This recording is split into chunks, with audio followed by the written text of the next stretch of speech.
Coucou tout le monde, c'est Chloé. Je vous fais une vidéo sur un bouquin en fait que je viens de finir. Donc c'est Rencontre avec la géomancie de Florence Blondeau. C'est un bouquin que j'ai trouvé à Cultura comme ça en fait en passant et j'ai vu qu'il était sorti tout récemment en fait. Il est sorti en janvier là. Donc voilà, janvier 2018. Moi, la géomancie, c'est un truc que j'ai découvert il y a pas très longtemps. En fait, ça fait quelques mois que je l'ai découvert. C'est pas une technique de divination qui est en fait très connue, très répandue. C'est pas la première vers laquelle on va en fait en général. Et pourtant, c'est super riche, c'est super intéressant. Enfin, moi, je trouve ça vraiment passionnant. Après, c'est vrai que c'est assez complexe. Du coup, moi, ce que j'aime bien faire, c'est multiplier les bouquins, croiser les méthodes, croiser l'auteur va forcément aborder la technique sous un certain angle et j'aime bien croiser ça.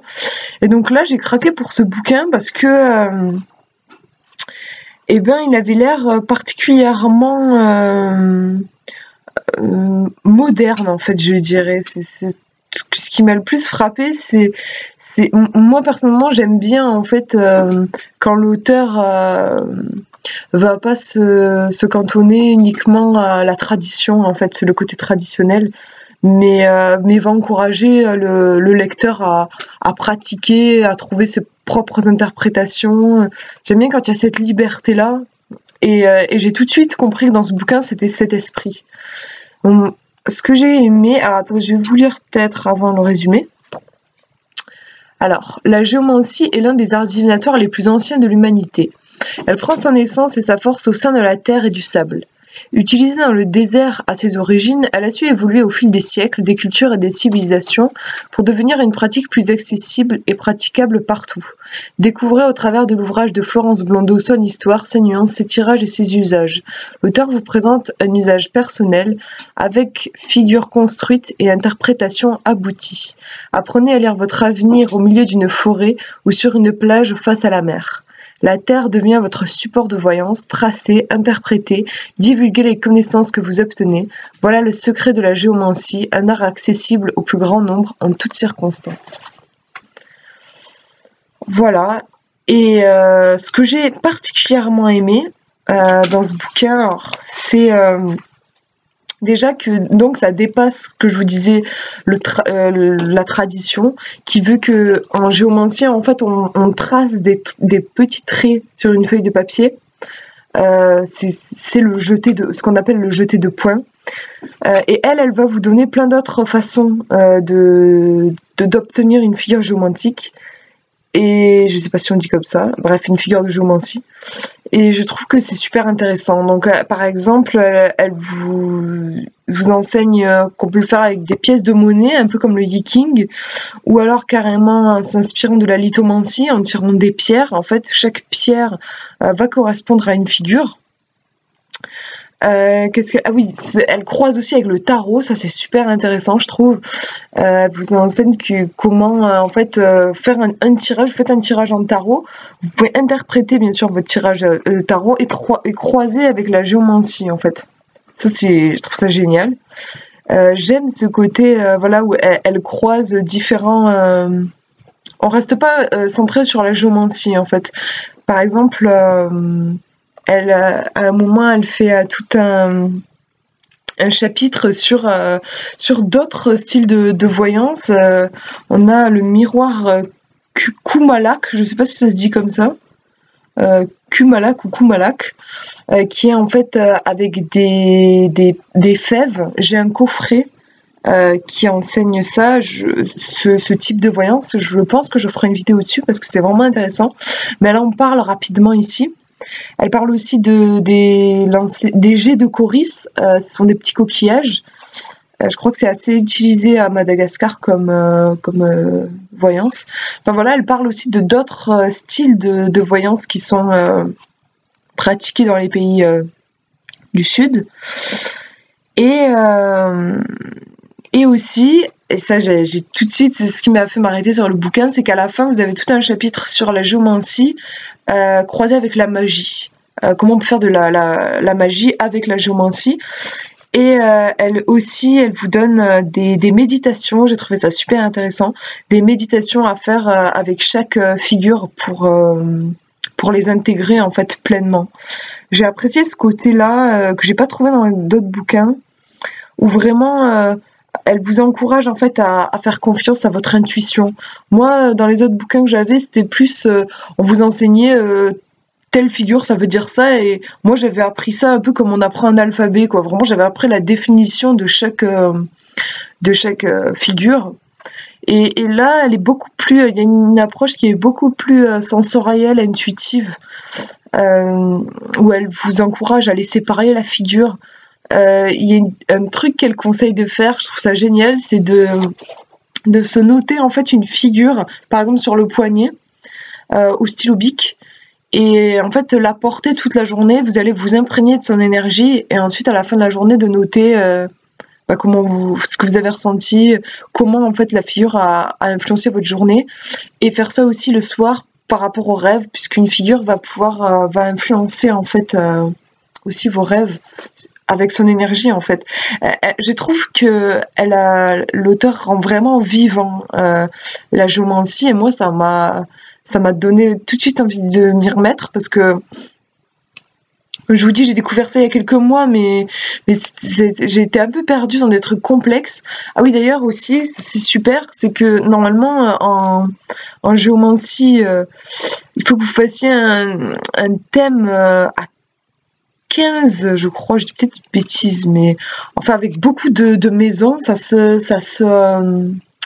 s'inspire de l'astrologie, enfin ça ressemble beaucoup à l'astrologie, et c'est extrêmement long en fait de faire un thème en géomancie. Franchement, quand vous y connaissez pas grand chose comme moi, il fallait 2 heures en fait pour réussir à répondre à une question, et encore ça restait confus, c'était vraiment laborieux. Et là elle vous simplifie ça avec des tirages juste à 2 runes, pas avec des runes, non, à 2 figures.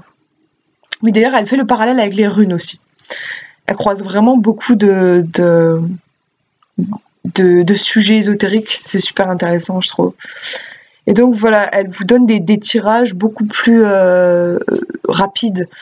Je trouve ça bien, surtout au début quand on n'a pas trop l'habitude, et sinon on peut vite se sentir découragé. Donc voilà, qu'est-ce que je peux vous dire de plus? Peut-être je peux vous lire vite fait les grands chapitres. Donc vous avez en partie 1, qu'est-ce que la géomancie, les principes de base et la définition.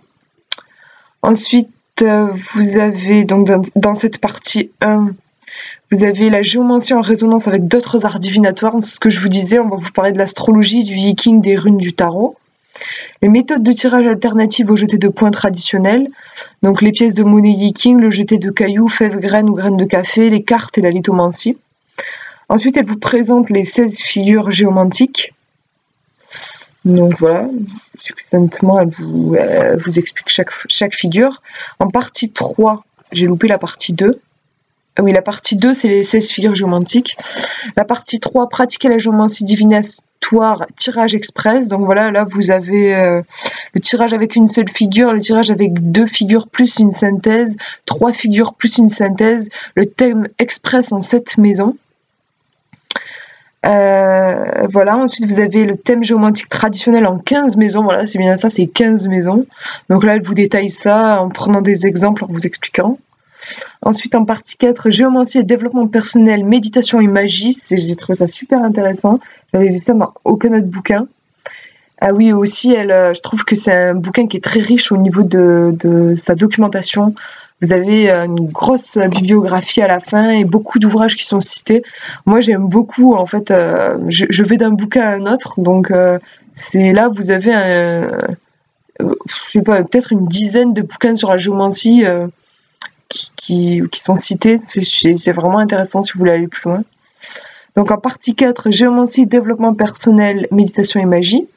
La géomancie, outils de développement personnel. Méditer avec la géomancie. Donc là, on vous donne les techniques de base pour se préparer à la méditation libre ou guidée, et des exemples de méditation guidée avec les 16 figures géomantiques. Ensuite, la magie et la géomancie, où on va vous parler des sigils, des talismans qu'on peut faire avec des figures. Voilà, quelle figure pour quelle action magique. Et ensuite, vous avez une petite conclusion.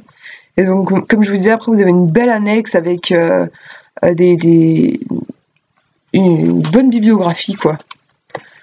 Et bien sûr, un tableau qui va vous résumer, tableau de synthèse. C'est pas mal, ça, pour se référer quand on est en plein tirage et qu'on veut un truc qui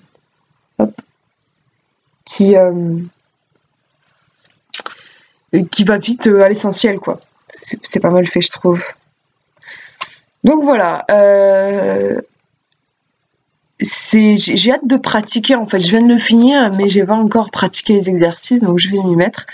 Mais un livre qui rend vivant, je trouve. Un art qui est quand même ancien et qui peut paraître un peu figé. Enfin, moi, en tout cas, dans certains ouvrages, c'était l'impression que ça me donnait. Et là, je trouve qu'elle leur met vraiment au goût du jour. C'est vivant. Voilà, vous pouvez vraiment choisir les techniques que vous préférez. Si vous avez envie, si vous aimez les pierres et que vous avez envie de trouver vos figures géométriques avec des pierres, c'est possible. Si vous êtes plus tarot, vous pouvez les trouver avec le tarot. Enfin, c'est super. J'ai trouvé ça très intéressant. Voilà. Donc, j'espère que ma vidéo n'était pas trop confuse parce que j'allais d'une idée à une autre mais ça me passionne tellement que ça va très vite dans ma tête en fait et parfois j'ai un petit peu du mal à présenter. Enfin voilà. Je vous remercie d'avoir regardé cette vidéo et puis je vous dis à une prochaine. Gros bisous.